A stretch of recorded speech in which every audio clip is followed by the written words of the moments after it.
I took 90 days to find balance in my life, and I captured these moments so hopefully you could be inspired to soul blaze your life.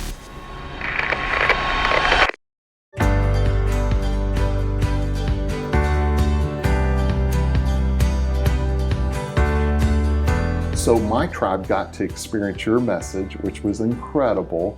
These are messages you've been crafting for a number of years. Yes. Through your absolutely. own experiences and observations. And that's one thing I really love about you, Lisa, among many things, is I feel like your message is so authentic to you that you have developed through a whole series of life experiences that are incredible. And we're going to touch on some of them today. But from there, you've kind of created your own philosophical viewpoint, and it's helped so many people. You've had so many amazing testimonials and experiences and breakthroughs you've helped people through. Yeah, and I think it's really just teaching people how to be themselves. It's a very difficult thing. Like, who knew? You're born a certain way, and it's like, help me, I'm 25, I have no idea who I am, what I want, how to get a passion, how to create anything. And then you get the other people who are going, I've been working and I have these gifts, to work for a company, but I want to be an entrepreneur. I don't want to just keep working for someone where you can't get ahead. And then you have the millionaires or multimillionaires, the high-end film people who are saying, okay, I succeeded, but I'm unhappy.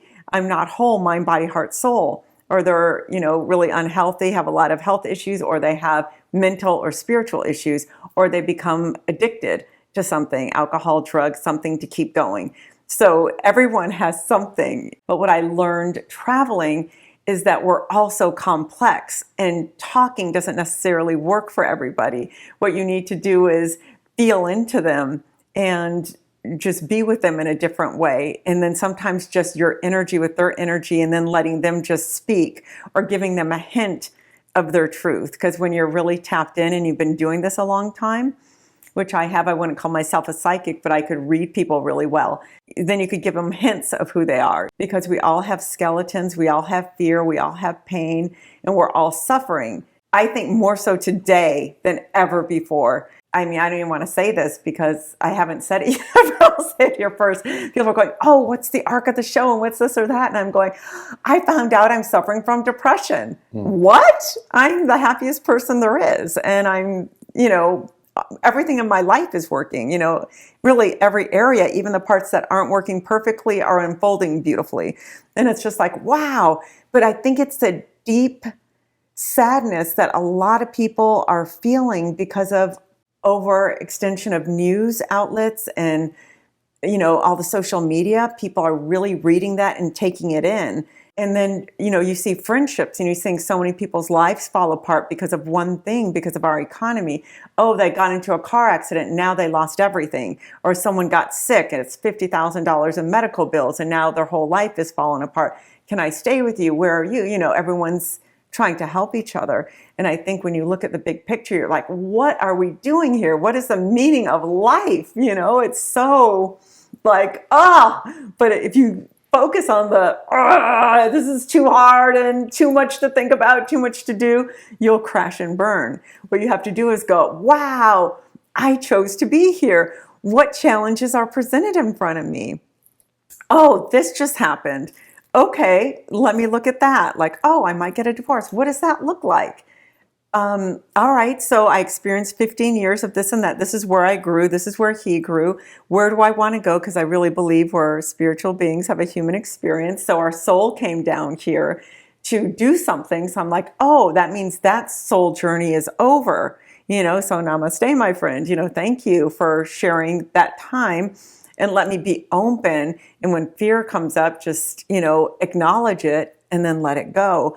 Because it's like something exciting is behind the door, but if you sit in fear, you're never going to get the juice because you're not opening yourself up to it. Just like Amy saying with the body, my body's still in fear. She fixes me. And I'm like, wow, I feel so much better. And then 30 minutes later, I'm like, again, and it's fear. We're all characters in a video game, really. This is just like, who do you want to play? And who do you want to be? Do I want to be a victim? Do I want to be a depressed person? Or do I want to be, okay, I'm going to look at that. depression. Where's that coming from? And it's like I have depression for humanity right now. And I'm saying if I flip that and say this is the best time in our life because there's so many opportunities now, and everyone gets to break down the paradigms they've been having of this is right, this is wrong. Now everyone's like, I don't know. Everything's like thrown up in the air, and okay, let's start from scratch. I think that's a big part of it, right? It is. There is no new normal. It's not like the things that so many people, it's like, this is the way it is. The current generations question that, which does create this little bit of, uncertainty, right? And then but the good news is it forces you to ask the right questions. It does. And from there, start arriving at potential answers. And it's a journey. There is no just automatic answer, right? It's a little bit of a search. Yeah, it's one step at a time. And if you embrace life and say, you know what, I'm here, I chose to be here, what am I supposed to do? And not look at, oh my God, and I blew 5 years of my life. Look at all the bad choices I made. I call that having a leak, and you got to patch up that leak. What is it that you constantly do that if someone pokes you, you could just get a flat tire of all your ambition or, hope to survive in the world? You got to patch that up and build your inner strength. If you just have something that you could hang on to, regardless if your whole world's falling apart, and you say your affirmations and you take your walk or you do your even 5 minutes of stretching to tell your body, I love your body, thank you for getting me through the day. And you set up your mind and you say a little prayer, you're doing your prayers for your soul. You open your heart, who can I be of service to? Who can I help out? Your whole life is so much better.